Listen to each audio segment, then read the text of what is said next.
चलिए next video में आज हम कुछ क्वेश्चन लेकर के आए हैं। कुछ क्वेश्चन जो केमिस्ट्री के topic chemical reaction and equation हम चैप्टर पढ़ा रहे हैं और इस केमिकल रिएक्शन एंड इक्वेशन वाले चैप्टर में ये हमने कुछ क्वेश्चन के रूप में फॉर्म कर दिए हैं टॉपिक को और उसके बारे में हम बात कर रहे हैं। देखिएगा, what happens when A ferrous sulphate is heated boiling tube in laboratory. सीधा सीधा क्वेश्चन पूछता है कि यदि लेबोरेटरी के अंदर फेरस सल्फेट को हीट करते हैं तो क्या होता है। यानी what happens when A ferrous sulphate crystal is heated in laboratory bye A burner. ठीक है, तो यहां पर देखिएगा ये टेस्ट ट्यूब हमने ले लिया और टेस्ट ट्यूब में हमने फेरस सल्फेट का क्रिस्टल ले लिया और क्रिस्टल लेकर के जैसे ही इसको हम गर्म करेंगे तो ये गर्म करने पर ये gas having the smell of burning sulphur के रूप में निकलेगा। तो ये बतलाता है कि बर्निंग सल्फर के कि ये जो है हीट करेंगे फेरस सल्फेट को तो सल्फर के कंपाउंड यानी सल्फर डाइऑक्साइड और सल्फर ट्राइऑक्साइड इवॉल्व होते हैं। देखिएगा, we can carry out the decomposition reaction of ferrous sulphate. ध्यान रखिएगा, फेरस सल्फेट देखिएगा, फिर वही बात है फेरस सल्फेट, तो ये कौन सा फॉर्म है, फेरस फॉर्म है और ये क्या है, सल्फेट आयन है। तो सल्फेट आयन पर क्या चार्ज होता है, -2 चार्ज होता है और फेरस पर +2 चार्ज। दो फॉर्म आते हैं, फेरस और फेरिक, तो ये कौन सा फॉर्म है, फेरस फॉर्म है। ठीक है, तो फेरस फॉर्म में क्या करेंगे हम कि जो है 2 ग्राम फेरस सल्फेट के क्रिस्टल को एक टेस्ट ट्यूब में लेकर के बर्नर के ऊपर हम इजीली गर्म करेंगे। ठीक है, तो फेरस सल्फेट क्रिस्टल जो कैसा कलर का होता है, ग्रीन इन कलर होता है।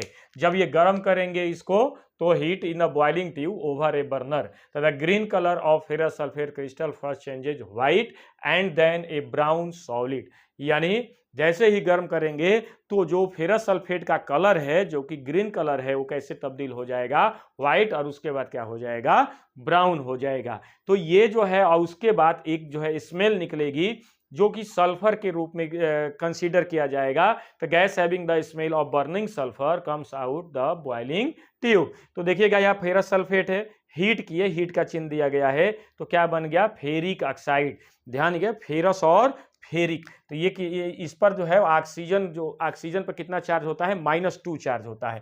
तो ये -2 चार्ज रख दिया, तो -2 चार्ज रखेंगे तो 3 दूनी 6, -6 हो गया। तो इस पर +6 होना चाहिए, इसका मतलब ये क्या हो गया, +3। तो +3 में 2 से मल्टीप्लाई करेंगे क्योंकि फेरिक है, तो फेरिक पर कितना चार्ज होता है, +3। फेरस पर कौन सा चार्ज होता है, +2। तो ये +3 वाला है, तो 3 एक फेरस एक आयरन पर +3, तो 2 आयरन पे क्या हो जाएगा, +6 हो जाएगा। तो देखिए 3 दूनी 6, तो ये -6 और यहाँ पर क्या हो जाएगा, यहाँ पर -6 और यहाँ पर क्या हो जाएगा, +6। तो इलेक्ट्रिकली ये कंपाउंड न्यूट्रल हो गया। इस तरह से ये केमिकल फार्मूला फेरिक ऑक्साइड का करेक्ट माना जाएगा और ये हो गया, यही मेल है, सल्फर डाइऑक्साइड और सल्फर ट्राई ऑक्साइड बाहर निकलेगा। ठीक है, तो आगे अगले वाले क्वेश्चन पर हम लेके चल रहे हैं। कह रहा है कि experimentally show that when a lead nitrate heated the brown fume of the nitrogen dioxide along with oxygen gas is evolve.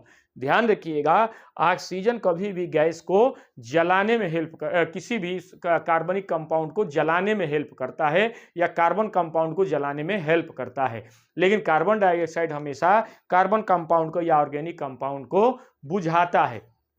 ठीक है, जलने से बचाता है। तो यहां पर देखिएगा एलोंग में ऑक्सीजन के साथ कौन सी गैस निकल रही है, नाइट्रोजन डाइऑक्साइड, जो कैसा कलर की है, ब्राउन फ्यूम है। तो कब, जबकि लेड नाइट्रेट को यहां पर हम हीट करते हैं। तो लेड भी होता है, लेड को क्या, प्लम्बस। तो 2 फॉर्म होते हैं, प्लम्बस और प्लम्बिक। प्लम्बस पर +2 चार्ज होता है जबकि प्लम्बिक पर +4 चार्ज होता है। तो यहां पर जो +2 चार्ज है यानी यह प्लम्बस फॉर्म है। ठीक है, तो यहां पर देखिएगा, यहां पर हीट यहां पर हमने टेस्ट ट्यूब के अंदर लेड नाइट्रेट रख लिया, लेड PbNO3। ठीक है, लेड नाइट्रेट है, तो नाइट्रेट पर क्या चार्ज होता है, -1 चार्ज होता है और प्लम्बस है तो इस पर क्या हो जाएगा, +2 चार्ज होगा। तो इस तरह से हमें इलेक्ट्रिकली न्यूट्रल करना है, तो इलेक्ट्रिकली न्यूट्रल करने के लिए क्या कर देंगे, हम 2 से मल्टीप्लाई कर देंगे। तो ये देखिए 2 से मल्टीप्लाई कर दिए तो ये क्या हो जाएगा, -2 और ये +2, तो ये इलेक्ट्रिकली क्या हो गया, न्यूट्रल हो गया। इसलिए ये कंपाउंड जो है, ये फॉर्मूला जो है लेड नाइट्रेट का सही माना जाएगा। ठीक है, तो ये क्या है, we can carry out the decomposition reaction of lead nitrate in laboratory as follow. ध्यान रखिएगा, ये एज इट इज इसी तरह से क्वेश्चन पूछे जाते हैं आपसे एग्जाम के अंदर। तो इस तरह से आपको जो है डायग्राम तो एक बहुत ज़्यादा क्लियर डायग्राम बनाने की कोई ज़रूरत नहीं है, रफली डायग्राम बना सकते हैं, लेकिन मेंशन करना जरूरी है कि कौन सी चीज़ है, कहाँ कहाँ पर कौन सा कंपाउंड है या कौन सी गैस बाहर निकल रही है। तो यहाँ पर हमने क्या किया कि 2 ग्राम लेड नाइट्रेट को कहाँ पर ले लिया हमने, एक टेस्ट ट्यूब के अंदर ले लिया। और उसको क्या किया हमने, बर्नर से हीट किया उसको। तो हीट करने के बाद कौन सी गैस निकली, ब्राउन फ्यूम जो है, ब्राउन कलर की एक गैस निकली, जो कि किसको रिप्रेजेंट करती है, नाइट्रोजन डाइऑक्साइड को। तो इस तरह से एक क्वेश्चन और मिलते, आंसर और मिलता है हमें, एक पॉइंट और निकलता है कि नाइट्रोजन डाइऑक्साइड की कलर कैसी होती है, ये ब्राउन कलर की होती है ना। उसके साथ साथ if glowing sprinkler is held over the mouth of the boiling tube it catches the fire. यदि हम क्या करते हैं, यदि ध्यान रखिएगा कि यहाँ पर लिखा हुआ एलोंग विथ ऑक्सीजन, यानी ब्राउन फ्यूम तो निकल रही है लेकिन ऑक्सीजन का पता नहीं है, तो ऑक्सीजन का पता कैसे करेंगे, इस टेस्ट ट्यूब के, इस बॉइलिंग ट्यूब के माउथ पर यदि हम कोई माचिस की जो है जलती हुई माचिस या कैंडल को लेकर के जाएंगे, बर्निंग कैंडल को लेकर जाएंगे, तो आसानी से वो और तेजी से जलती है, ये बुझती नहीं है। तो ये जो है बतलाता है कि नाइट्रोजन डाइऑक्साइड के साथ कौन सी गैस निकल रही है, ऑक्सीजन गैस निकल रही है। This shows that oxygen gas is also evolve along with nitrogen dioxide. तो नाइट्रोजन डाइऑक्साइड निकलेगी तो इजीली हमें पता चल जाएगा, क्योंकि नाइट्रोजन डाइऑक्साइड की गैस की कलर कैसी होती है, ब्राउन होती है। लेकिन ऑक्सीजन की कलर जो है हमें पता नहीं है, ऑक्सीजन को ये स्पेशली कलर नहीं होता है, तो जो है कलरलेस होता है, तो हमें पता ही नहीं चलेगा कि ऑक्सीजन निकल रही है कि नहीं निकल रही है। तो इसका पता हम कैसे करेंगे, किसी भी बर्निंग कैंडल को उस ग्लोइंग बॉइलिंग ट्यूब के माउथ पर लेकर जाएंगे, तो जो है बर्निंग कैंडल आसानी से जलती रहेगी। तो ये जो है इंडिकेशन है कि निकलने वाली नाइट्रोजन डाइऑक्साइड गैस के साथ ऑक्सीजन गैस भी बाहर निकल रही है। यदि कार्बन डाइऑक्साइड गैस बाहर निकलती तो बर्निंग कैंडल क्या हो जाएगी, बुझ जाती है। तो ये जो है कार्बन डाइऑक्साइड के निकलने के सिम्टम है, ठीक है। तो यहां पर देखिएगा लेड नाइट्रेट को हमने क्या किया, हीट कर दिया, ये हीट का साइन है। तो लेड नाइट्रेट कैसा कलर का है, लेड कलरलेस है, ये ध्यान रखिएगा। इस कलर को आपको याद रखना पड़ेगा। मोस्टली जो है जितने भी कंपाउंड है, कुछ सेलेक्टेड कंपाउंड है जिसका कलर आपको याद रखना पड़ेगा। खासतौर से केटायन और एनायन का कलर याद रखेंगे तो आसानी से आप जो है उस रिलेटेड कंपाउंड का भी नाम याद, कलर का नाम याद आसानी से रखेंगे, ठीक है। तो यहां पर जब हीट किए तो ये कैसे बन गया, लेड ऑक्साइड। देखिएगा ऑक्सीजन का क्या चार्ज होता है, -2, तो ये जो है प्लम्बस हो जाएगा, ये क्या हो जाएगा, +2 चार्ज, और ये -2 चार्ज। इस तरह से ये केमिकल कंपाउंड क्या होगा, केमिकल कंपाउंड का फॉर्मूला क्या होगा, करेक्ट माना जाएगा, क्योंकि +2 -2 0 हो जाएगा, ठीक है। यहां पर नाइट्रोजन डाइऑक्साइड गैस बाहर निकली, तो ये कैसे पता किया आपने, क्योंकि ब्राउन फ्यूम के रूप में निकलती है, तो ये कलर से हमें पता चल जाएगा कि निकलने वाली गैस क्या है, नाइट्रोजन डाइऑक्साइड है। और उसके साथ जो है हम बर्निंग कैंडल लेकर जाएंगे, यदि वो जलती रह जाएगी तो हम इससे पता चल जाएगा कि निकलने वाली गैस क्या होगी, ऑक्सीजन गैस भी होगी, ठीक है। तो ये जो है 2 क्वेश्चन रहे।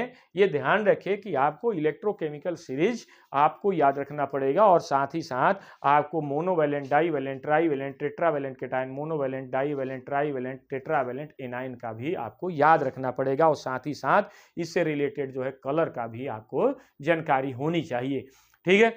जितना ही कलर के बारे में जानकारी होगी उतना ही अच्छा होगा, क्योंकि बहुत सारे कंपाउंड का कलर दिया गया रहता है कि उस कलर का जो है, इस कंपाउंड का कलर क्या है, ठीक है। तो इस तरह से आज की क्लास यहीं पर समाप्त होती है। नेक्स्ट वीडियो में आपको नेक्स्ट टॉपिक लेकर चलेंगे, इलेक्ट्रोकेमिकल डिकम्पोजिशन रिएक्शन। ये थर्मल डिकम्पोजिशन पर टॉपिक पर आधारित कुछ क्वेश्चन थे।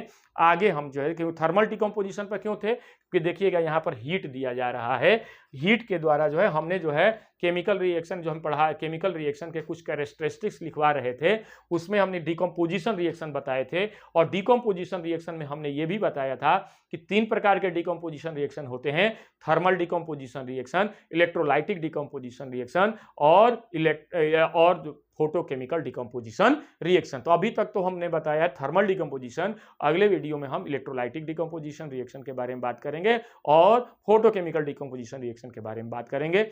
आपको ये चैप्टर टोटली हम कंप्लीट करेंगे, एक भी पॉइंट हम नहीं छोड़ेंगे, एक एक पॉइंट को कंसीडर करेंगे। जो भी क्वेश्चन जो है आपके बोर्ड में आएंगे यहीं से आएंगे, आप नोट्स जरूर कंप्लीट करते चलिए। Okay, thank you.